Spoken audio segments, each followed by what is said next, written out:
셀리더들과 엘더들이 세워졌습니다. 여러분들의 셀리더들이 지금 23명의 셀리더가 있었는데요. 그 셀리더들이 사실 여러분들을 많이 이렇게 섬기고 케어하고 그렇게 하지만 정작 자신들이 케어받을 수 있는 것은 없었어요.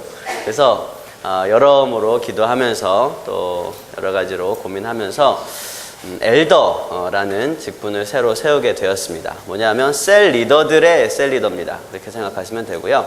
그래서 6명의 엘더들이 세워졌고요. 그렇게 되면서 또 새로운 셀 리더들도 많이 세워지게 됐습니다. 그리고 지금 예비된 셀 리더들도 많습니다. 그러니까 여러분들이 많이 전도해 오셔도 된다는 얘기입니다.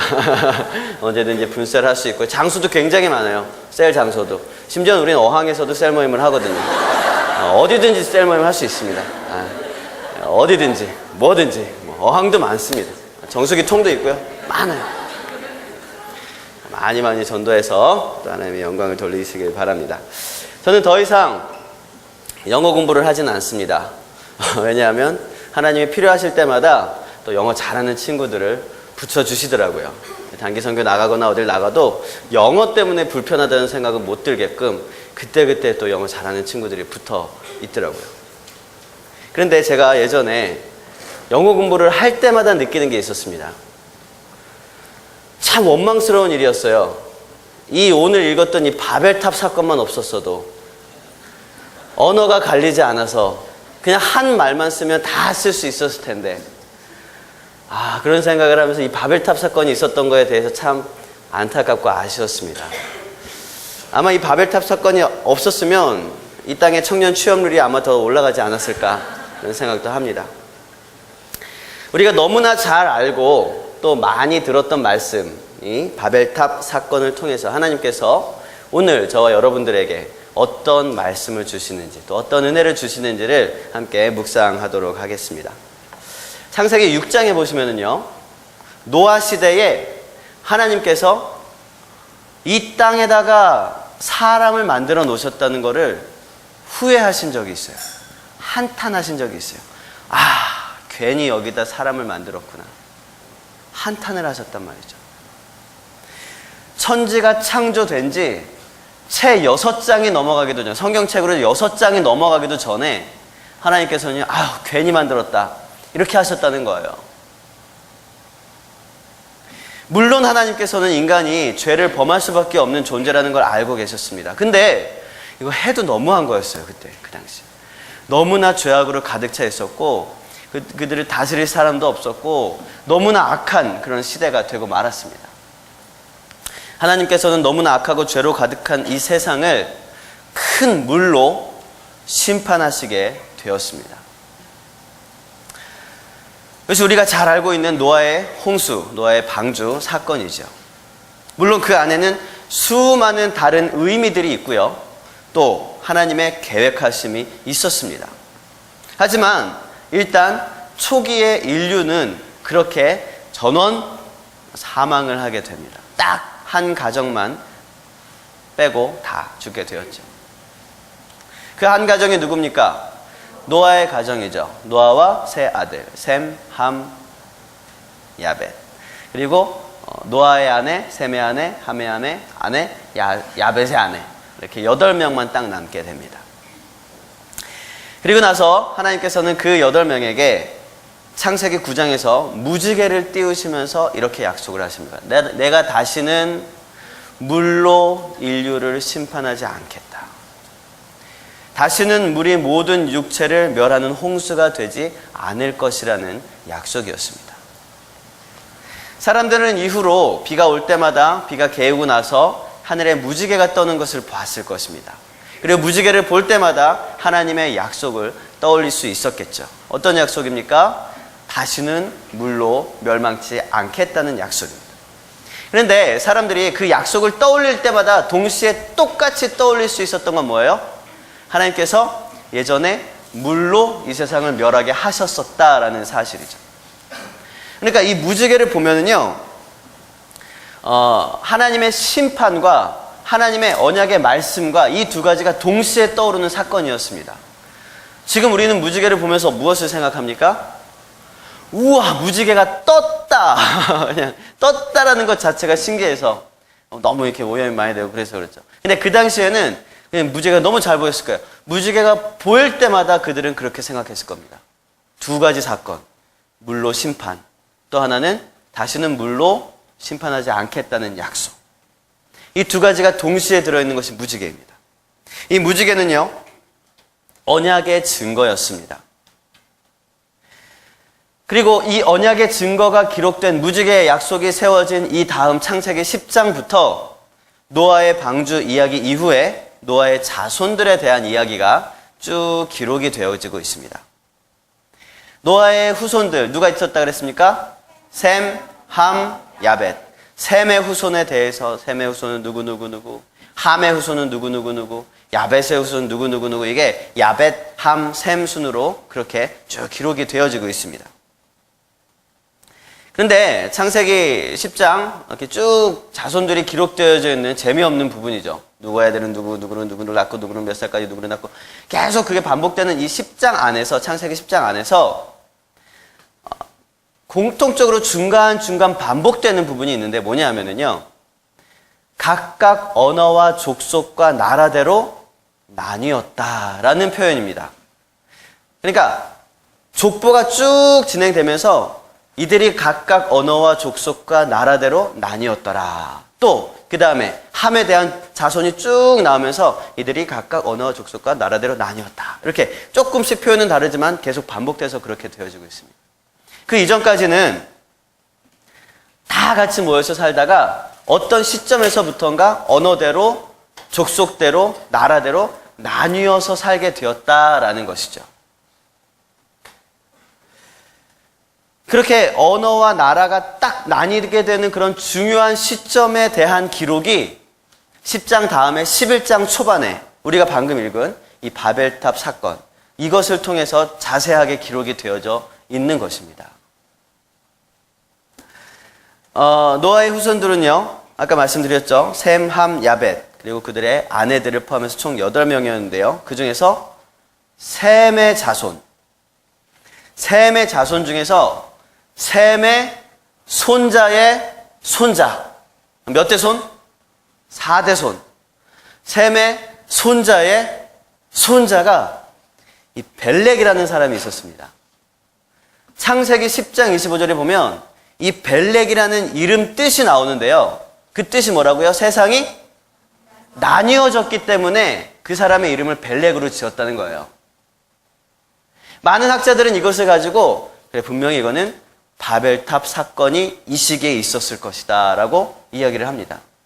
아마 그럴 것입니다. 그럴 것 같아요. 그런데 그렇다면 우리는 대략적으로 이 바벨탑 사건이 노아의 홍수 이후에 몇 년 후인지를 우리가 계산을 할 수 있어요. 방금 우리가 읽은 성경책, 여러분의 성경책으로 창세기 11장 1절부터 9절이 펴져 있죠. 그 다음에 10절부터 16절까지를 한번 펴보세요.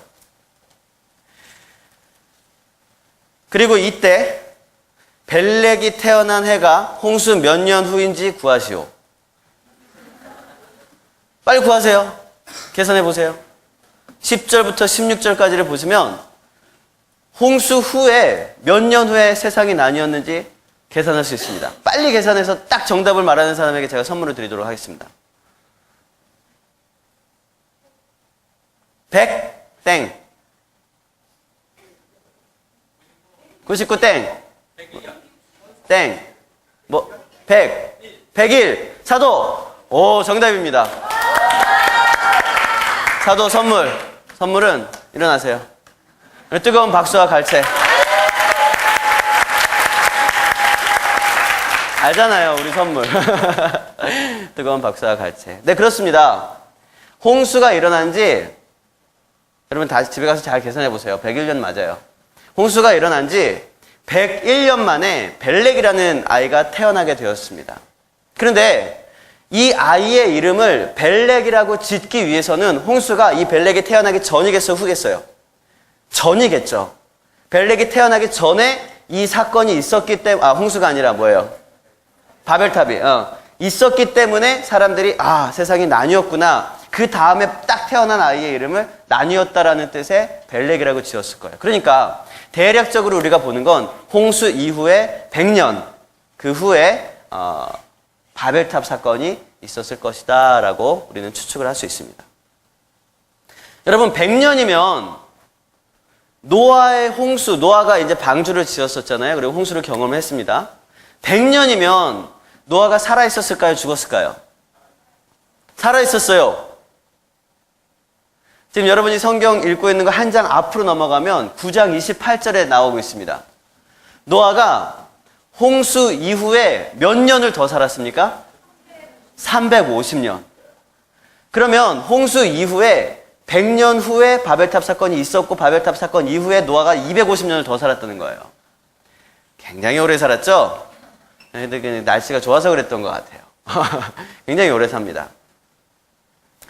그러면 그 바벨탑 사건이 일어났을 당시에 그 바벨탑 사건 그 무리들 안에 노아가 있었을까요? 없었을까요? 애매하죠? 근데 우리는 성경을 근거로 하였을 때 우리가 방금 읽었던 1절과 2절 말씀을 보면 이 이전까지는 온 한 무리였어요. 한 족속이었단 말이죠. 그러니까 이들이 나뉘었다는 기록이 아직은 기록되어지지 않는 걸 봐서 이 무리들 안에 노아도 있었을 것이고 셈과 함과 야벳도 있었을 것이라는 걸 우리는 추측을 할 수가 있어요. 자, 그러나 이미 노아의 후손들은 자기의 의견을 굽히지 않을 만큼 장성했습니다. 노아의 홍수를 경험하지 않은 뒤쪽 세대들이 벌써 100년을 산 거예요. 100살씩 먹은 거예요. 50살, 60살, 70살, 100살짜리 후손도 있었던 거예요. 그들은 선조들이 아무리 이야기를 하고 그랬어도 자기의 의견을 굽히지 않을 만큼 장성을 했었을 것이라는 거죠.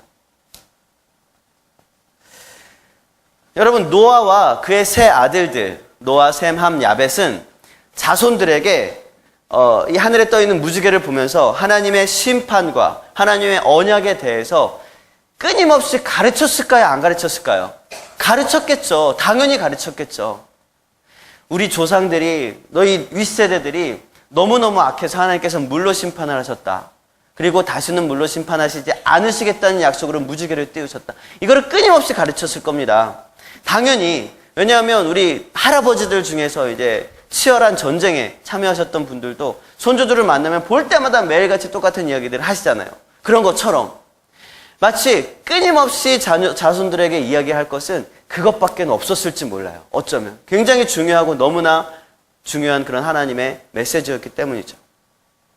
그럼에도 불구하고 그 후손들은 하나님의 언약을 불신하고 조상들로부터 대대로 이어진 그 가르침을 불순종하였던 것이에요. 그거를 통해서 바벨탑을 세우고 말았습니다. 자신들의 조상인 노아와 세 아들이 버젓이 살아있음에도 불구하고 나이 많은 노인들은 뒷전으로 두고 그들의 의견을 무시하면서 자신들의 세상 경험을 더 우선하고 세상의 이치대로 그렇게 바벨탑을 쌓기 시작했더라는 것입니다. 이 바벨탑 사건을 보면서 우리는 그 당시에 이 노아의 후손들이 얼마나 악했는지를 볼 수 있어요. 크게 두 가지 악한 죄악이 기록되고 있는데요. 하나는 하나님의 언약에 대한 불신입니다. 따라해 봅시다. 불신. 불신은 하나님께서 약속하신 그 약속에 대해서 믿지 못한다는 거예요. 11장 3절 말씀을 다시 한번 읽어보도록 하겠습니다. 여러분의 성경책을 보고 읽으세요. 시작.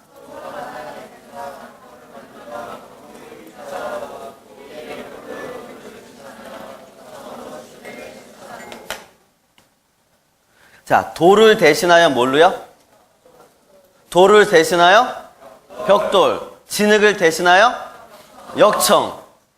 그러면 이 말씀으로 거꾸로 이렇게 되짚어 보면은요, 이 전까지는 돌과 진흙을 사용해서 건축을 했다는 거예요. 그런데 돌 대신 뭘로? 벽돌로. 그리고 진흙 대신 뭘로? 역청으로. 이제 바벨탑을 쌓을 때 뭐랑 뭘로 짓냐면 벽돌과 역청으로 짓자라고 이야기를 합니다.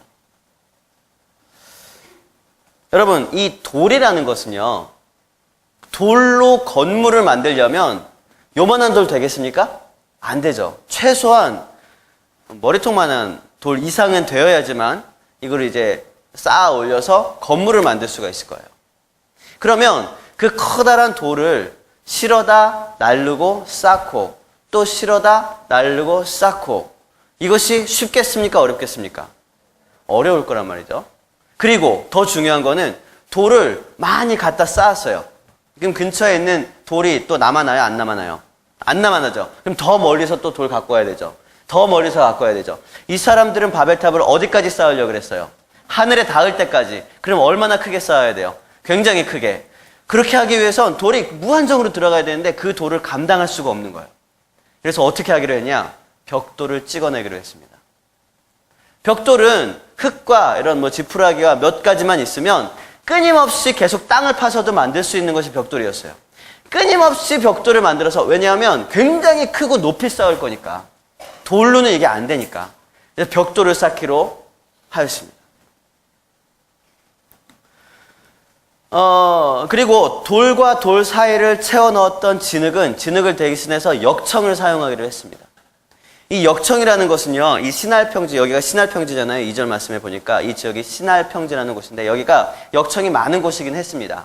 그런데 그들이 역청을 사용한 이유는 단지 역청이 많았기 때문에 사용한 게 아니에요. 이 역청이라는 것은요, 쉽게 생각하면 기름 섞인 그런 흙이라고 생각하시면 돼요. 기름이 이렇게 끈적끈적하게 섞인 그런 흙. 이 기름 덩어리라고도 볼 수 있는데요.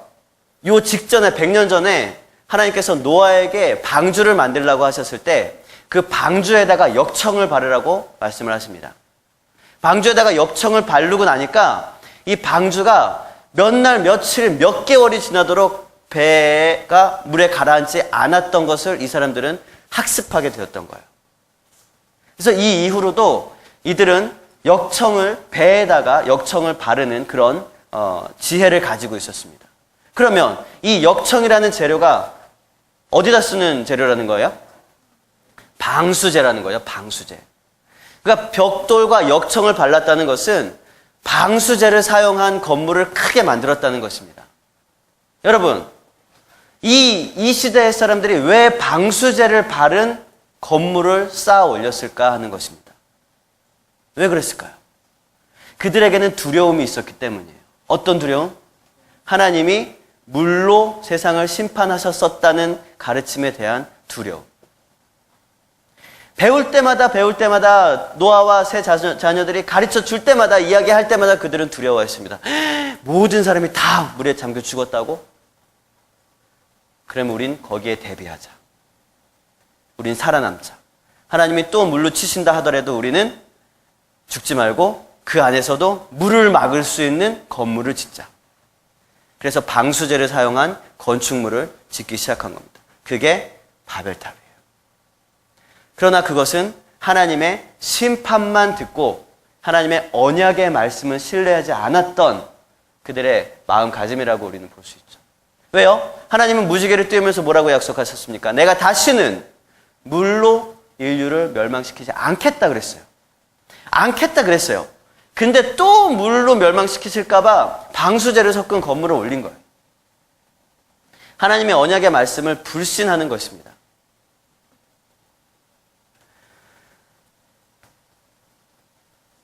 또 하나는 그 탑의 목적이 기록되어 있습니다. 4절 마지막에 보면 우리의 이름을 내고 온 지면에 흩어짐을 면하자. 두 번째 죄악은요, 하나님의 말씀에 대한 불순종입니다. 첫 번째는 불신이었어요. 두 번째는 불순종입니다. 따라해 봅시다. 불순종. 불순종이라는 것은 하나님이 말씀하신 것에 대해서 정반대로 행동하는 것입니다. 하나님이 말씀하신 것을 이행하지 않고 따르지 않는 것입니다. 순종하지 않는 거예요. 하나님께서는요, 노아에게 창세기 9장 1절에 보니까 생육하고 번성하여 땅에 충만하라고 말씀하셨습니다. 이거는 동일하게 아담과 하와에게도 얘기하셨던 말씀이죠. 생육하고 번성하여 땅에 충만하라. 땅을 다스리라. 이렇게 얘기를 하셨는데 땅에 충만하려면 이 사람들이 흩어져야 돼요? 모여 있어야 돼요? 흩어져야 돼요. 곳곳으로 흩어져서 가족별로 뭐 가문별로 이렇게 흩어져 가지고 땅을 다스리고 땅을 경작하고 이렇게 해야 되는 거예요. 근데 그렇게 하지 않고 모여 있고자 했다는 거죠. 우리 흩어짐을 면하자. 우리 어디 멀리 갔다가도 이 바벨탑 보고 다시 돌아와서 일로 다시 모일 수 있도록 하늘 끝까지 우리 탑을 쌓아보자. 불순종입니다. 하나님은 흩어지라 그랬습니다. 그러나 흩어지지 않고 모여 있는 것. 우리가 교회에서 모여서 예배드립니다. 왜 모여 있는 줄 아십니까? 흩어지기 위해서 모입니다. 우리는 모이기 위해서 흩어지는 게 아니라 흩어지기 위해서 모이는 겁니다. 우리 여러분 한 주간 내내 교회 열심히 다니면서 막 한 주간 월화수목 금토일 내내 여기서 예배드리고 하나님 원하시지 않아요. 여러분의 삶 속에서 예배드리고 여러분을 통해서 다른 사람들이 와서 복음을 듣고 그들이 여러분을 통해서 복음을 깨달아 알고 예수 그리스도를 알게 하는 것, 그것이 더 중요한 것입니다. 우리가 이 자리에 모이는 것은 그들에게 복음 전하는 열정과 복음 전하는 그 복음 메시지를 듣기 위해서 모이는 거예요. 흩어지기 위해서 모이는 거예요. 흩어져야 합니다.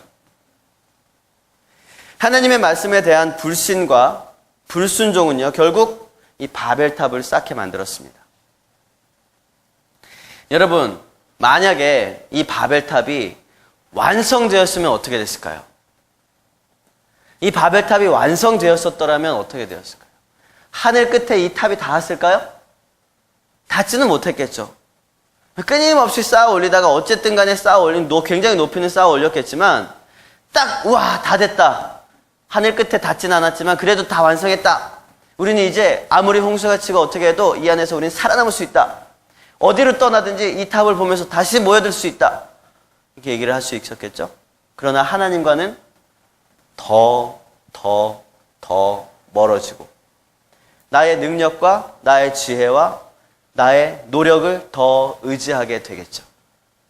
그러면서 하나님과 더 등을 돌리고 하나님을 알지 못하는 세대들이 더 많아지게 되었을 것입니다.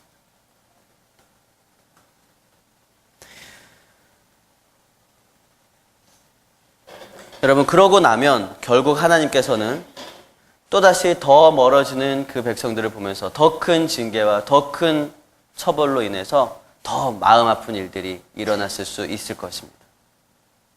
근데 하나님께서는요, 바벨탑 공사를 멈추게 하셨습니다. 한 족속, 한 민족, 한 언어를 여러 족속, 여러 민족, 언어대로 그렇게 흩으신 거예요. 근데 흩으실 때도 그 안에 기준이 있었습니다.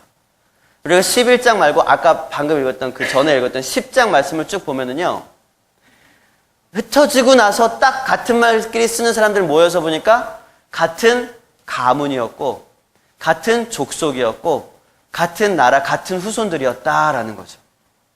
쉽게 얘기하면 셈의 후손들은 자기들끼리 같은 말 썼고 야벳의 후손들은 자기들끼리 같은 말 썼고 그랬었다는 거예요. 각 종족별로 말이 달랐었던 것뿐이지 이 종족 안에서는 말이 같았었다는 거죠. 왜 그랬겠습니까? 하나님께서 최초로 만드신 가족이라는 공동체를 하나님께서는 언어를 깨트리고 싶지 않으셨던 거예요.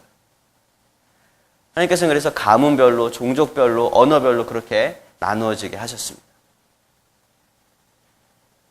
여러분, 언제나 하나님의 징계와 처벌은 하나님의 사랑이 가득한 상태에서 내려지게 됩니다. 작은 배려들이나 이런 것들을 보면 알 수가 있어요. 바벨탑을 향한 징계도 마찬가지입니다. 은혜 위에 그 바탕을 두고 계십니다. 하나님이 인류를 보면서 저것들 봐라. 저 나쁜 놈들. 내가 너를 그렇게 이렇게 쓸어버렸는데도 또 저러고 있네? 두고 보자. 그러다가 확 쓸어버리고 이런 마음으로 하나님이 보셨더라면 바벨탑을 그냥 두셨을 것입니다. 완성될 때까지. 하나님으로부터 더 멀어지도록 그냥 두셨을 거예요. 하지만 그들을 향한 하나님의 마음은 너무나 안타깝고 너무나 슬프고 너무나 아쉬웠을 것입니다. 그래서 하나님께서는 방법을 통해서 민족들을 흩으신 거예요. 여러분, 여러분의 바벨탑은 잘 지어지고 있습니까?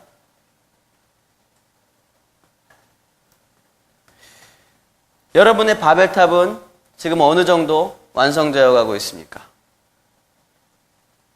아니면 하나님께서 그 바벨탑을 무너뜨리고 계십니까? 얼마나 무너뜨리고 계십니까? 하나님이 개입하셔서 그 바벨탑을 무너뜨리기 시작하면 우리는 더 힘들어져요. 영어 공부해야 돼요. 하나님이 개입하시기 전에 우리가 쌓아가고 있는 이 바벨탑,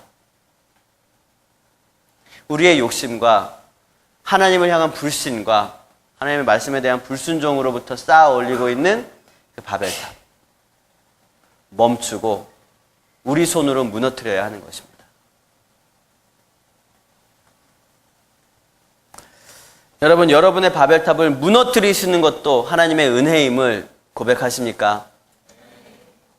지금 여러분이 혹시 바벨탑을 쌓고 있다면 하나님께서는 그것을 여러분이 스스로 무너뜨리기를 원하십니다. 하나님의 약속을 신뢰하시길 바랍니다. 예수 그리스도로 인하여 우리의 모든 죄악은 사하여졌습니다. 우리는 우리의 죄를 대속하기 위해서 어떤 노력이나 어떤 행위를 할 수도 없습니다.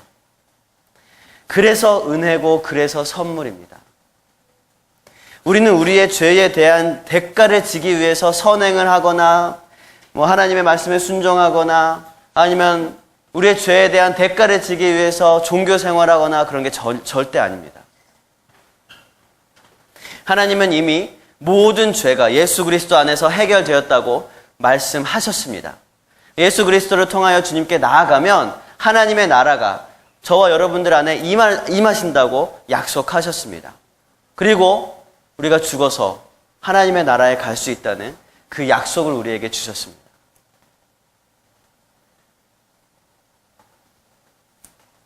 그러나 이 말씀을 신뢰하지 못하는 사람은 또 다른 바벨탑을 쌓아 올리고 있습니다. 하나님의 징계로부터 피할 수 있는 바벨탑이라고 생각되어지는 율법주의자, 바리새인들, 많은 안식교도들이나 여호와의 증인, 수많은 이단들은 착하게 살라고 이야기를 하면서 우리를 미혹합니다. 물론 우리는 착하게 살아야 합니다. 하지만 그 목적은 그들과 달라요. 구원받기 위해 착하게 사는 거 아닙니다. 우리의 죄를 대속하기 위해 착하게 살자는 거 아닙니다. 우리의 선행을 통하여 하나님의 빛이 우리를 통해서 드러나서 믿지 않는 저들도 우리의 선행을 통해서 하나님을 믿고 구원받을 수 있도록 하기 위해서 선행을 하는 거예요. 우리의 죄의 대속은 예수 그리스도의 십자가에 있습니다. 우리를 구원하시는 분은 주님 밖에는 없습니다. 그리고 바벨탑을 무너뜨리시는 것 또한 주님의 은혜입니다. 우리의 발걸음을 돌이켜 주님께로 향하게 하시는 그 하나님의 은혜를 찬양하며 날마다 축복과 승리를 누리시는 저와 여러분 되시길 주님의 이름으로 축원을 드립니다. 함께 찬양하고 기도하겠습니다.